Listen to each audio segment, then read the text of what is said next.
ಬಂಗಾರಪಡಿ ಕ್ಷೇತ್ರದ ಶಾಸಕ ಎಸ್ಎನ್ ನಾರಾಯಣಸ್ವಾಮಿ ಹಾಗೂ ಕೆಯುಐಡಿಎಫ್ಸಿ ಅಧ್ಯಕ್ಷರ ನೇತೃತ್ವದಲ್ಲಿ ಕೇಂದ್ರದ ಎನ್ಡಿಎ ಸರ್ಕಾರವು ಕರ್ನಾಟಕ ರಾಜ್ಯಕ್ಕೆ ಮಾಡಿರುವ ಅನ್ಯಾಯ ಮತ್ತು ಮಲತಾಯಿ ಧೋರಣೆ ಖಂಡಿಸಿ ಹಾಗೂ ಸಿದ್ದರಾಮಯ್ಯ ಅವರ ವಿರುದ್ಧ ಹಮ್ಮಿಕೊಂಡಿರುವ ಬಿಜೆಪಿ ಮತ್ತು ಜೆಡಿಎಸ್ ನಕಲಿ ಪಾದಯಾತ್ರೆ ವಿರುದ್ಧ ಮತ್ತು ಅವರ ಕಾಲಾವಧಿಯಲ್ಲಿ ಮಾಡಿರುವ 21 ಹಗರಣಗಳ ತನಿಖೆಗೆ ಒತ್ತಾಯಿಸಿ ಡಾ. ಬಿ.ಆರ್. ಅಂಬೇಡ್ಕರ್ ಮಾಲಾರ್ಪಣೆ ಮಾಡಿ ಪಟ್ಟಣದ ಪ್ರಮುಖ ಬೀದಿಯಲ್ಲಿ ಪ್ರತಿಭಟನೆ ಮೆರವಣಿಗೆ ಹಮ್ಮಿಕೊಂಡು ಸರ್ಕಾರವನ್ನು ಒತ್ತಾಯ ಮಾಡುತ್ತಾ ಈ ಪ್ರತಿಭಟನೆಯಲ್ಲಿ ಸಾವಿರಾರು ಸಂಖ್ಯೆಯಲ್ಲಿ ಜನಪರ ದಲಿತ ಪರ ಸಂಘಟನೆಗಳು, ಅಹಿಂದ ನಾಯಕರು, ಹಿಂದುಳಿದ ವರ್ಗ ಹಾಗೂ ಚುನಾಯಿತ ಪ್ರತಿನಿಧಿಗಳು ಭಾಗವಹಿಸಿ ತಾಲೂಕು ಆಡಳಿತ ಕಚೇರಿದರು ಪ್ರತಿಭಟಿಸಿ ತಾಲೂಕು ದಂಡಾಧಿಕಾರಿಗಳಿಗೆ ಮನವಿ ನೀಡಿದರು.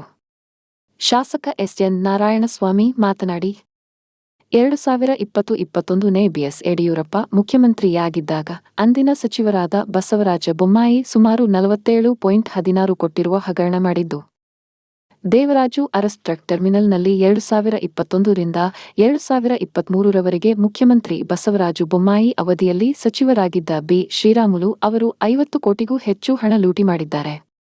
ಬೋವಿ ಅಭಿವೃದ್ಧಿ ನಿಗಮದಲ್ಲಿ 2021ರಿಂದ 2022ರಲ್ಲಿ ಸಚಿವರಾಗಿದ್ದ ಕೋಟ ಶ್ರೀನಿವಾಸ ಪೂಜಾರಿ 87 ಕೋಟಿ ಹಣ ಹಗರಣ ಮಾಡಿರುವುದು ಮಾಧ್ಯಮಗಳಿಗೆ ಗೂಳಿಹಟ್ಟಿ ಶೇಖರ್ ಹೇಳಿಕೆ ನೀಡಿದ್ದಾರೆ. ಗಂಗಾ ಕಲ್ಯಾಣ, ಅಂಬೇಡ್ಕರ್, ಬೋವಿ, ಆದಿ ಜಾಂಬವ ಮುಂತಾದ ನಿಗಮಗಳಲ್ಲಿ ಬಿಎಸ್ ಯಡಿಯೂರಪ್ಪ ಹಾಗೂ ಬಸವರಾಜು ಬೊಮ್ಮಾಯಿ ಅವರ ಮುಖ್ಯಮಂತ್ರಿ ಅವಧಿಯಲ್ಲಿ ಸಚಿವ ಕೋಟ ಶ್ರೀನಿವಾಸ ಪೂಜಾರಿ 430 ಕೋಟಿ ಹಗರಣ ಮಾಡಿದ್ದಾರೆ.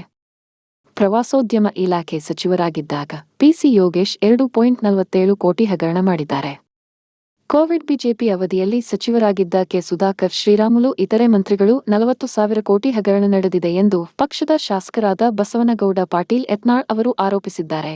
ಇದರ ತನಿಖೆ ನಡೆಯಬೇಕಾಗಿದೆ. ಕಿಡಿಕಾರಿದ ಶಾಸಕ ನೇಮಕ ವ್ಯವಸ್ಥೆ ಮಾಡಿದ್ದಾರೆ. ಏನು ಹಗರಣ ಅಂತ ಹೇಳ್ತಾರೆ. ಈಗ ಹಣ ಎಲ್ಲವೂ ಕೂಡ ಹಗರಣ, ಸಿದ್ದರಾಮಯ್ಯ ಹಗರಣ ಇಲ್ಲ, ಅವರು ಪಡೆಯತಕ್ಕಂಥ ಎಲ್ಲ ಸೈಡ್ ಹಗರಣವು ಕೂಡ ಸನ್ಮಾನ್ಯ ಬಸವರಾಜ ಬೊಮ್ಮಾಯಿ ಅವರು ಮುಖ್ಯಮಂತ್ರಿ ಕಾಲಾವಧಿಯಲ್ಲಿ ಆಗಿರ್ತಕ್ಕಂಥ ಹಗರಣಗಳು. ಇದರಲ್ಲಿ ಮುಖ್ಯಮಂತ್ರಿಯ ಸಹಿ ಆಗಲಿ, ಮುಖ್ಯಮಂತ್ರಿಯವರ ಧರ್ಮಪತ್ನಿ ಇರತಕ್ಕಂಥ ಪಾರ್ವತಿ ಅಕ್ಕನವರ ಸಹಿ ಆಗಲಿ, ಅವರ ಯಾವುದೇ ರೀತಿಯಾದಂಥ ಪಾತ್ರ ಇಲ್ಲಿ ಇಲ್ಲ.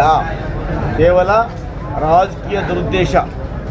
ಒಬ್ಬ ಹಿಂದುಳಿದ ವರ್ಗಗಳ ಸಿದ್ದರಾಮಯ್ಯನವರು 2 ಬಾರಿ ರಾಜ್ಯದಲ್ಲಿ ಮುಖ್ಯಮಂತ್ರಿ ಆದರಲ್ಲ ಅನ್ನತಕ್ಕಂಥ ಅಸೂಯೆ, ಈ ಅಸೂಯೆ ಸಹಿಸದೆ ಬಿಜೆಪಿ ಯಡಿಯೂರಪ್ಪನ ಮಗ ವಿಜಯೇಂದ್ರ, ಕುಮಾರಸ್ವಾಮಿ ಮತ್ತು ಆರ್ ಅಶೋಕ್ ಎಲ್ಲ ಸೇರಿಕೊಂಡು ಇವತ್ತು ನಕಲಿ ಪಾದಯಾತ್ರೆಯನ್ನು ಮಾಡ್ತೇವೆ. ನಾವಿಷ್ಟು ಹೇಳ್ತೇವೆ, ಕರ್ನಾಟಕ ರಾಜ್ಯದ 7 ಕೋಟಿ ಜನ ಇವತ್ತು ಸಿದ್ದರಾಮಯ್ಯ ಪರ ನಿಂತಿದ್ದೇವೆ. ಯಾವುದೇ ಕಾರಣಕ್ಕೂ ಕೂಡ ಸಿದ್ದರಾಮಯ್ಯ ರಾಜೀನಾಮೆ ಕೊಡೋದಿಲ್ಲ, ಕೊಡೋ ಅಗತ್ಯ ಇಲ್ಲ. ನಿಮ್ಮ ಅವಧಿಯಲ್ಲಿ ಮಾಡಿರ್ತಕ್ಕಂಥ 21 ಭ್ರಷ್ಟಾಚಾರ ಹಗರಣಗಳನ್ನು ತನಿಖೆಗೆ ಒಪ್ಪಿಸಿದ್ದೇವೆ. ನೋಡ್ತಾ ಇರಿ, ಕೆಲವೇ ದಿನಗಳಲ್ಲಿ ಜೆಡಿಎಸ್ ಮತ್ತು ಬಿಜೆಪಿ ನಾಯಕರು ಜೈಲು ಪಾಲಾಗ್ತಾರೆ. ಮತ್ತು ಕುಮಾರಸ್ವಾಮಿ ಅವರು ಹೇಳ್ತಾರೆ, ನಿಮ್ಮ ಸರ್ಕಾರ 10 ತಿಂಗಳು ಉಳಿಯೋದಿಲ್ಲ ಅಂತ.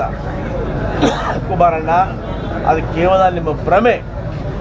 ಕುಮಾರಣ್ಣ, ನಿಮ್ಮ ರಾಜಕೀಯ ಇತಿಹಾಸದಲ್ಲಿ ನೀವೊಬ್ಬ ಹಿಟ್ ಅಂಡ್ ರನ್ ಗಿರಾಕಿ. ನೀವು ಯಾವತ್ತೂ ಕೂಡ ಹೇಳಿದ್ದನ್ನು ನಡ್ಕೊಂಡಿಲ್ಲ.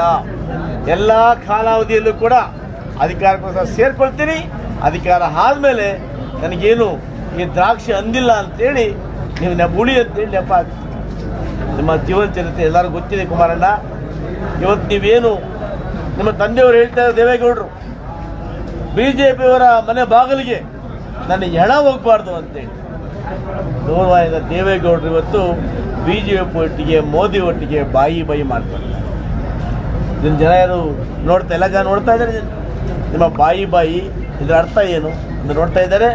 ಹಿಂದೆ ಏನಾದರೂ ಕೂಡ ಕುಮಾರಸ್ವಾಮಿ ಅವರಿಗೆ ದೇವೇಗೌಡರ ಅಧಿಕಾರ ಸಿಕ್ಕಿದ್ರೆ ಅದು ಕಾಂಗ್ರೆಸ್ ಪಕ್ಷದಿಂದ ಮಾತ್ರ. ಇವತ್ತು ದೇವೇಗೌಡರನ್ನ ಪ್ರಧಾನಮಂತ್ರಿ ಮಾಡಿದ್ದು ಕಾಂಗ್ರೆಸ್ ಪಕ್ಷ. ಅದೇ ರೀತಿಯಾಗಿ ಇವತ್ತು ಏನು ಅವರು ರಾಜ್ಯಸಭೆ ಮಾತಾಡ್ತಾರೆ, ಆ ರಾಜ್ಯಸಭೆ ಸದಸ್ಯರ ಸ್ಥಾನವನ್ನು ಕೊಟ್ಟಿದ್ದು ಕೂಡ ಕಾಂಗ್ರೆಸ್ನವರು.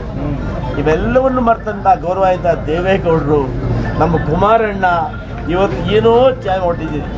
ಕುಮಾರಣ್ಣ ಒಂದು ಮಾತು ಕೇಳಕ್ಕೆ ಇಷ್ಟಪಡ್ತೀನಿ.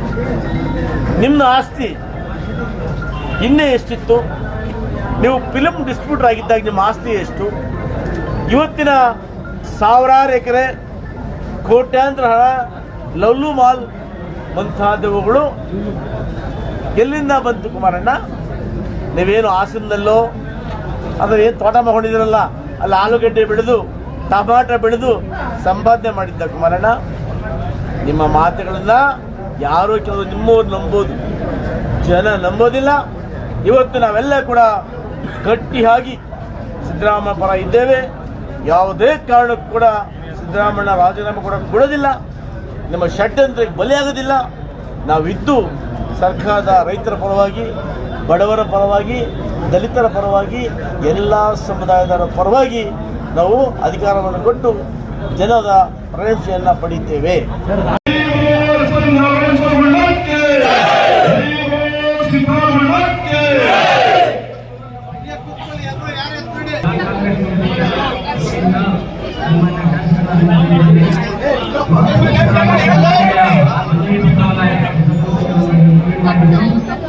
Terima kasih.